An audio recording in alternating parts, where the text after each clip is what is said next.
जय हिंद मेरे प्यारे साथियों। तो कैसे हैं आप लोग? आई होप आप सब लोग बढ़िया होंगे।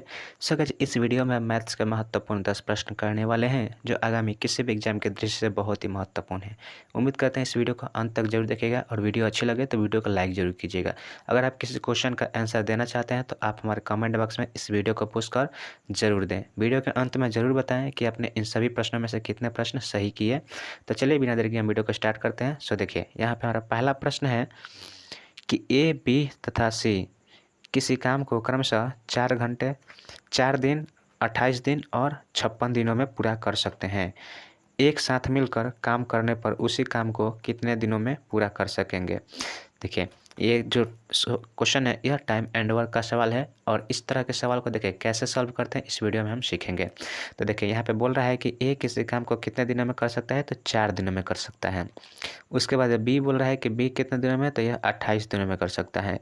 सी कितने दिन में कर सकता है, तो यह 56 दिनों में कर सकता है। यहाँ पे देखिए इस सवाल में क्या दिया है, तो 3 व्यक्ति दिए हैं और तीनों व्यक्ति का जो काम करने के जो दिन दिया है वह दिन दिया है।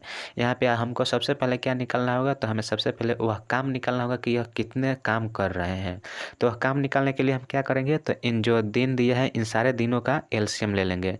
तो इस जब हम 4, 28 और 56 का जब एलसीएम लेंगे तो कितना आएगा, हमारा 56 आ जाएगा। और जो 56 आ रहा है यही हमारा टोटल काम होगा। अब देखिए इस काम को अगर हम किसी काम को किसी दिन में करते हैं, जैसे कि मान लीजिए 56 काम है, अगर हम 4 दिन में करते हैं तो इसकी क्षमता निकालने के लिए क्या करेंगे, तो 56 में 4 से हम भाग देंगे। तो 56 में भाग देंगे 4 से तो कितना आएगा, तो यहाँ पे 14 चौका 56 आता है। यानी कि यहाँ जो ए की जो क्षमता है 14 आया, यानी ए एक दिन में 14 काम करता है। उस हिसाब से यह 4 दिनों में 56 काम कर देगा। तो इस सवाल में यही बोल रहा है। और देखिए उसके बाद बोल रहा है कि बी 28 दिन में कर रहा है, तो 56 काम यह कितने दिन में करेगा, तो इसकी क्षमता निकालने के लिए हम क्या करेंगे, तो 56 में 28 से भाग देंगे तो यहाँ पे क्या आ जाएगा, 2 आ जाएगा। उसके बाद देखिए 56 जो है सी जो है 56 दिनों में काम कर सकता है और 56 काम भी है। यानी कि यह जो है डेली एक एक काम कर रहा है और वह 56 से 56 में भाग दीजिएगा तो यहाँ पे इसकी जो क्षमता है 1 आ गया। यानी यह एक दिन में केवल एक काम कर रहा है, यह इसकी क्षमता है, एफिशिएंसी है। अब क्वेश्चन में बोल रहा है कि एक साथ मिलकर काम करने पर उसी काम को कितने दिन में पूरा करेंगे। यानी कि ए तो अल्टरनेट काम कर रहा है, यानी कि ए पूरा काम कर रहा है तो 14 दिन में कर रहा है, 14 मतलब 4 दिन में कर रहा है, 28 दिन में कर रहा है और सी जो है 56 दिन में कर रहा है। लेकिन यही जो 56 काम है इसी काम को यह तीनों मिलकर करें तो यह कितने दिन में समाप्त कर सकते हैं, यही हमको निकालना है। तो देखिए क्या करेंगे, यहाँ पे 56 है तो 56 हम 56 में क्या करेंगे, इन तीनों की क्षमता से भाग देंगे। तो देखिए 14 और 2 कितना होगा, 16, 16 और 1 17, 17 से हम जब भाग देंगे, इन दोनों की क्षमता से भाग देंगे तो हमारा जो दिन आएगा वो उतने दिनों में यह जो तीनों है अगर मिलकर काम करते हैं तो इस काम को समाप्त कर देंगे। तो देखिए 17, 17, 17 34, 17 17 चौका 17 का जब आप 56 में 17 से जब आप भाग दीजिएगा तो कितना आएगा, 17 तिया 51 आता है। और हर से शेष कितना बचता है, 51 के बाद 5 शेष बचता है। तो ऊपर शेष लिखते हैं और नीचे कितना आएगा, 17 आ जाएगा।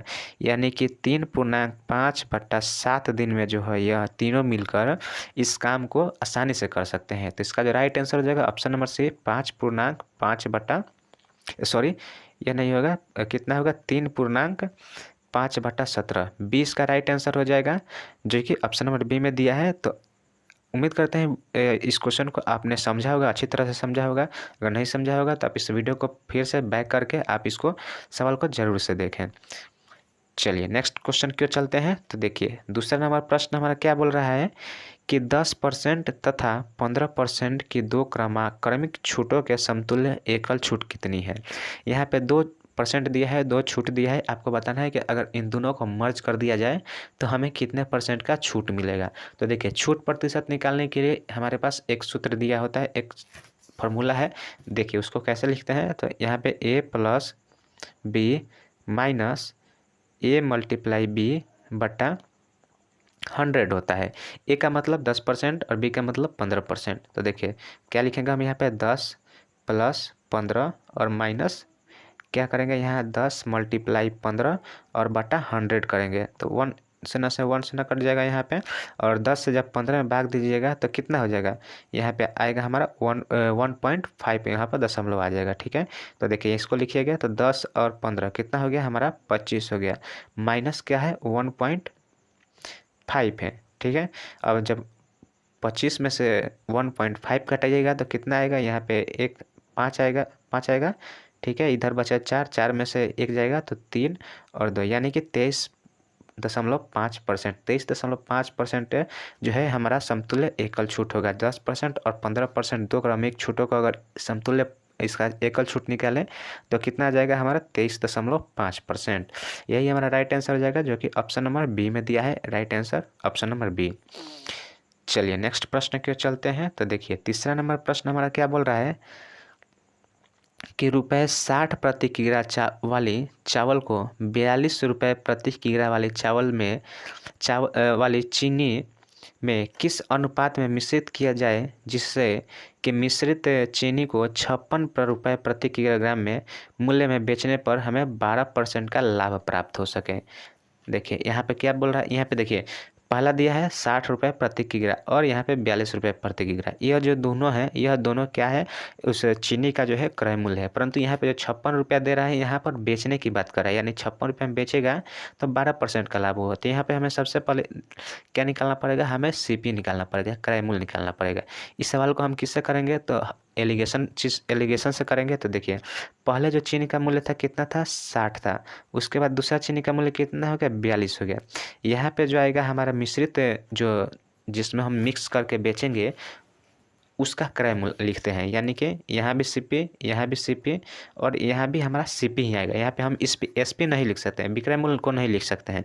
यहाँ पे 56 हमारा विक्रय मूल्य है, तो इसको हम क्या निकालेंगे, पहले क्रय मूल्य निकालेंगे। 12% का लाभ है। 12% का मतलब कितना होता है, 3/25। 12% का मतलब 3/25, यानी 25 पे हमें 3 का लाभ हो रहा है, यानी कि 25 और 3 को आप जोड़िएगा तो कितना होगा, 28। 28 बराबर यहाँ पे हमारा 56 दिया है। तो यहाँ पे 1 रेशियो का मान अगर निकालें तो 1 रेशियो का मान कितना होगा, 2 होगा। तो हमें यहाँ पे क्रयमूल्य हमारा कितना है, तो 25 रेशियो है। तो 25 से हम 2 में मल्टीप्लाई करेंगे तो कितना, 50 आएगा। तो 50 जो है हमारा क्रयमूल्य है और 56 जो है हमारा विक्रय मूल्य है। 56 रुपये में बेचेंगे तो हमारा 12% का लाभ हो रहा है। अब देखिए, अब यहाँ से हमें क्या निकालना पड़ेगा, इन दोनों का माइनस करना पड़ेगा। देखिए तीनों जो है हमारा एक ही कैटेगरी में आ गया, यानी कि क्रयमूल क्रयमूल क्रयमूल। तो यहाँ से हमारा एलिगेशन जो बनेगा वह सही बनेगा। तो देखिए 60 में से हम 50 को घटाएंगे तो कितना होगा, यहाँ पे 10 आएगा। पुनः हम जब 50 से 42 घटाएंगे तो कितना आएगा, यहाँ पे 8 आएगा। हम इसको रेशियो में निकाल रहे हैं, तो इसको जो रेशियो में क्या होता है, रेशियो का मान जो होता है सबसे जो क्या कहते हैं, सबसे जो मतलब उसके बाद वह जो है अनुपात नहीं कट सकता है, वही जो अनुपात का असली मान होता है। तो इस यहाँ पे हम इसको काटेंगे तो क्या होगा, देखिए 2 चौका 8 और 2 पचे 10, यानी कि रियल अनुपात की बात करें तो कितना आएगा, 4:5 आएगा। और 4:5 है यह हमारे किस ऑप्शन में दिया है, तो ये ऑप्शन नंबर बी में दिया है। तो राइट आंसर हमारा ऑप्शन नंबर बी हो जाएगा। तो उम्मीद करते हैं यह भी क्वेश्चन आपको समझ में आया होगा। चलिए नेक्स्ट प्रश्न की ओर चलते हैं। तो देखिए हमारा 4 नंबर प्रश्न क्या बोल रहा है कि कोई पंप किसी पानी की टंकी को 3 घंटे में भर सकता है। रिसाव के कारण इस टंकी को भरने में 3.1/3 घंटे लगते हैं। जब टंकी भरी हो तो अकेले रिसाव को टंकी को पूरे पानी को निकालने में कितने घंटे लगेंगे। यहाँ पे क्या बोल रहा है कि क्वेश्चन में एक टंकी दिया है और वह जो है किसी एक पाइप दिया है और वह किसी टंकी को 3 घंटे में भर सकती है। दूसरा कंडीशन है कि एक रिसाव के कारण जो है यह जो पाइप है उस टंकी को 3 घंटे में न भरकर 3.5 घंटे लगाता है भरने में। तो बताना है कि जो टंकी अगर पूरी भरी हो तो जो रिसाव हो रहा है उस रिसाव से वह टंकी कितने देर में पूरा खाली हो जाएगा। तो यहाँ पे हमें सबसे पहले क्या निकालना होगा, तो टंकी का जो है क्षमता निकालना होगा। तो देखिए यहाँ पे पहला मान लीजिए रिसाव करने वाला क्या है, मान लीजिए पहला टंकी यह जो है भरने वाला है, इसकी क्षमता इसका कितना है, 3 घंटे में भर रहा है। दूसरा क्या है, तो यह टंकी भरने वाला है और एक होल है, छिद्र है और यह दोनों मिलकर जब चल रहा है तो कितना देर लग रहा है भरने में टंकी को, 3.1/3 यानी कि 10/3। यह इसको भिन्न में लिखेगा तो 10/3 आएगा।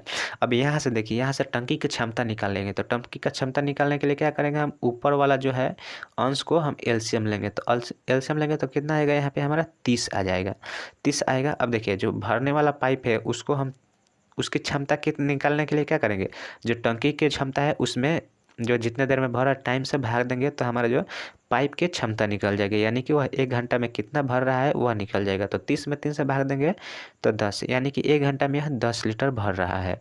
अब देखिए दूसरा है कंडीशन है कि अब देखिए यहाँ पे जो दोनों मिलकर अगर काम कर रहा है, छिद्र और जो भरने वाला पाइप है, यह दोनों मिलकर काम कर रहा है, तो इन दोनों की क्षमता संयुक्त रूप से कितनी है, तो 30 में 10 से भाग देंगे और मल्टीप्लाई 3 करेंगे तो 10 तिया के 30 और 3 तिया के 90, यानी कि इसकी जो क्षमता है दोनों मिलकर क्षमता आएगी 90। अब देखिए यहाँ पे भरने वाला जो टंकी है इसका 10 क्षमता है, तो 10 क्षमता है, परंतु यहाँ पे संयुक्त रूप से 9 है। इसका मतलब क्या है कि यह जो खाली टंकी है, खाली करने वाली टंकी है, यह -1 की क्षमता से खाली कर रही है, -1 की क्षमता से खाली कर रही है। तो यही बताना है कि टंकी अगर पूरा 30 लीटर भरा हुआ है तो ये जो खाली करने वाली पाइप है यह कितने देर में इस टंकी को खाली कर देगी। तो ये 1 घंटे में 1 लीटर खाली करेगी, तो 30 लीटर खाली करने में इसे कितना समय लगेगा, 30 घंटा लगेगा। तो यही हमारा राइट आंसर हो जाएगा 30 घंटा, जो कि ऑप्शन नंबर कितना में दिया है, सी में दिया है। तो इस क्वेश्चन का राइट आंसर हो जाएगा 30 घंटा। चलिए नेक्स्ट प्रश्न की ओर चलते हैं। तो देखिए यहाँ पे 5 नंबर प्रश्न क्या बोल रहा है कि यदि एक वस्तु के क्रय मूल्य तथा विक्रय मूल्य का अनुपात 5:4 है तो हानि प्रतिशत क्या होगा। यहाँ पे आपको हानि निकालना है, यानी कि यहाँ पे क्या क्या दिया है, तो क्रय मूल्य कितना है CP, इसका अनुपात दिया है 5, और विक्रय मूल्य कितना है SP, इसका अनुपात दिया है 4। तो 5:4 दिया है। यहाँ पे देखिए रेशियो में कितने का घाटा हो रहा है, तो 1 का घाटा हो रहा है, 5 पर 1 का घाटा हो रहा है। तो इसको परसेंट में निकालने के लिए क्या करेंगे, 1/5 × 100, और इसको काटेगा तो कितना आएगा, 20 आएगा। तो हमारा 20% जो है यह हानि हो रहा है, जो कि ऑप्शन नंबर ए में दिया है। राइट आंसर हो जाएगा हमारा 20%। यह काफ़ी आसान सवाल था। चलिए नेक्स्ट प्रश्न की ओर चलते हैं। तो देखिए हमारे यहाँ पे 6ठा नंबर प्रश्न क्या बोल रहा है। 6ठा नंबर बोल रहा है प्रश्न कि 600 के 150% का 0.02% निकालना है। तो 600, यह क्वेश्चन, यह भी सिंपल क्वेश्चन है। इसको क्या सिंपली लिखिएगा, 600 × 150%। 150% का मतलब 150/100। उसके बाद क्या लिखेगा, यहाँ 0.02% है, तो अगर इसको परसेंट से पहले दशमलव हटाया जाए तो 2 अंक पहले दशमलव है तो बटा में 100 आ जाएगा। उसके बाद परसेंट जब हटेगा तो एक और 100 आएगा। ठीक है, तो देखिए यहाँ 2 शून्य से यहाँ 2 शून्य कट गया, यहाँ 1 0 से यहाँ 1 0 कटेगा। ठीक है, अब नीचे कितना बच गया, 3 0 नीचे बच गया, 3 0 नीचे बच रहा है। तो देखिए अब यहाँ पे क्या किया, 15 दूना के कितना होता है, 15 दूना के 30 होता है, और 30 में 6 से जब गुना कीजिएगा तो कितना होगा, 30 36 18, यानी कि 180 बटा नीचे कितना आ रहा है, तो हमारा 1000 आ रहा है। ठीक है, तो 1000 नीचे रहा है, तो इसको जब आप दशमलव में कीजिएगा तो क्या आएगा, यहाँ पे 3 अंक पहले दशमलव आ जाएगा, यानी कि 0.180, यही जो है यही हमारा आंसर आएगा 0.18, जो कि ऑप्शन नंबर ए में दिया है। राइट आंसर आ जाएगा हमारा ऑप्शन नंबर ए, 0.018। चलिए नेक्स्ट प्रश्न की ओर चलते हैं। तो देखिए हमारा 7 नंबर प्रश्न क्या बोल रहा है कि वैल्यू मान निकालना है, इस जो समीकरण है इसका मान निकालना है। तो देखिए सबसे पहले क्या लिखा है, 5.1/3। तो 5.1/3 को हम क्या लिख सकते हैं, तो 5 × 15 1 16/3। उसके बाद मल्टीप्लाई है, फिर इसको भी तोड़ेंगे तो कितना होगा, 7 दूना के 14 1 15/7। उसके बाद क्या होगा, 9 5 45 और 2 47/5, 8 चौका 32 और 3 कितना होता है, 35/8। उसके बाद क्या है, तो 47 दूना क्या होगा, तो 7 दूना के 14 4 दूना के 8 1 9, और 9 में 6 जोड़िएगा तो कितना हो जाएगा, 100 हो जाएगा, यानी कि 100 बटा कितना, 47 आ रहा है। अब देखिए यहाँ पे समीकरण हमने भिन्न के रूप में लिख दिया है। अब इसको हम क्या काटेंगे, तो इसको कैसे काटेंगे, तो देखिए 3 5 15, 5 से इसको काटेगा तो यह 5 कट जाएगा, 7 5 कितना हो गया, 35 हो गया। ठीक है, ये 47 से यहाँ 47 कट गया। अब यहाँ पे देखिए 4 दूना का 8, यहाँ पे क्या है, 4 चौका 16, इसको काटिएगा यहाँ पे तो कितना आएगा, 50 आएगा। अब इसको मल्टीप्लाई कीजिएगा तो कितना बच रहा है, तो 4 × 5 × 50, तो 4 5 20, यहाँ पे 20 × 50। अब इसको जब कीजिएगा तो कितना आएगा, 1000 आएगा। तो यही हमारा राइट आंसर हो जाएगा 1000, जो कि ऑप्शन नंबर बी में दिया है 1000। चलिए नेक्स्ट प्रश्न की ओर चलते हैं। तो देखिए 8 नंबर प्रश्न हमारा बोल रहा है कि वह छोटी से छोटी 5 अंकों की संख्या क्या होगी जो 91 से विभाज्य होगी। तो बताना है कि 5 अंकों की सबसे छोटी संख्या जो 91 से विभाज्य है। तो इस तरह के आसानी से सवाल को कैसे सॉल्व करेंगे, तो देखिए सबसे पहले हमें 5 अंकों की सबसे छोटी संख्या लिखेंगे। तो 5 अंकों की सबसे छोटी संख्या क्या होगी, 1 पे 4 गो 0, यही हमारा 5 अंकों की सबसे छोटी संख्या है।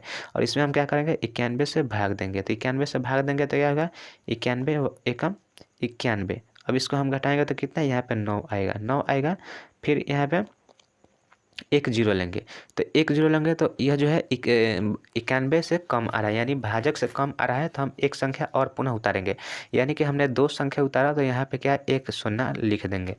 अब देखिए 91 से हम इसको काटेंगे तो कितना होगा, देखिए इसको हम 9 बार ले चलते हैं, ठीक है। तो 1 9 9 और 9 9 81, 81 आ रहा है।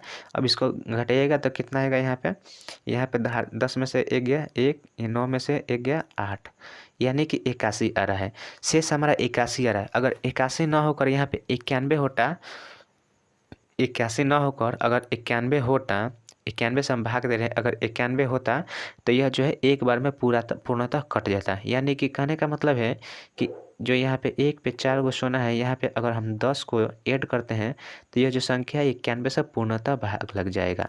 तो यहाँ पे 0 1 0 0 0 1, यानी कि 1 0 0 10। यह जो संख्या है, इस संख्या में यह 91 से भाग दें तो यह संख्या जो पूर्णतः कट जाएगी। तो यही सबसे छोटी संख्या होगी, 5 अंकों की सबसे छोटी संख्या होगी जो 91 से पूर्णतः विभाज्य होगी। तो यहाँ पे किस ऑप्शन में दिया है, तो ऑप्शन नंबर बी में यह जो ऑप्शन दिया है। तो इसका राइट आंसर हो जाएगा ऑप्शन नंबर बी 10010। चलिए इस वीडियो को हम यहीं पे अंत करते हैं। उम्मीद करते हैं वीडियो आपको अच्छी लगी हो। वीडियो अच्छी लगी हो तो इस वीडियो को लाइक ज़रूर कीजिएगा, और आप हमारे चैनल पर पहली बार आए तो चैनल को सब्सक्राइब जरूर कीजिएगा। वीडियो कैसे लगी कमेंट बॉक्स में ज़रूर बताएं। चलिए मिलते हैं नेक्स्ट वीडियो में, तब तक के लिए जय हिंद जय भारत।